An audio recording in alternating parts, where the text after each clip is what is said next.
morning mga kapromdi! Maraming salamat po sa lahat ng mga nagpunta at nagtiwala sa ating konting pa-blessings, konting sharing sa ating blessings. Pasensya na po kayo kung yun lang po talaga yung kaya nating ibigay kasi yun lang po yung kaya sa budget natin. So sana po ay natuwa kayo sa ating ginawa. Kahit pa konti lang ay sana makatulong man lang sa inyo kahit pa paano. At ako po ay tuwang-tuwa na nakita ko mga tao na nabigyan. Talagang nagpapasalamat sila. Maraming salamat po dahil napasay nyo rin po ako.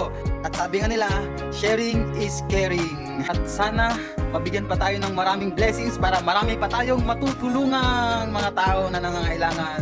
At gusto ko pong sabihin sa inyo na hindi po tayo mayaman o merong maraming pera. Talagang meron lang tayong konting budget na may share lang sa mga ibang tao. Kaya sa lahat po na nanghihingi ng Gcash dyan o mga suporta, talagang wala po naman talaga ako. Talagang nag-share lang talaga ako sa konting meron ako. Kaya pagpasensyahan na po at sana po ay huwag kayong magtampo sa akin kung hindi ko man lang kayo nabigyan o yung pa-Gcash or ano din sa inyo kasi wala po talaga tayong budget. Kaya nagbigay lang po talaga ako ng tulong kasi talagang naawa po ako sa lahat ng mga lalo na kabarangay natin kasi alam po marami po ang hindi nakapagtrabaho lalo na sa amin. Talagang alam ko mangingisda yung halos sa amin kaya hindi nakapaglaot kaya wala silang budget, walang mapagkukunan na pang araw-araw. Kaya nagbigay po ako ng kunting blessings lang kasi yun lang po talagang kaya ko. Kaya maraming salamat po and ingat po kayong lahat. God bless!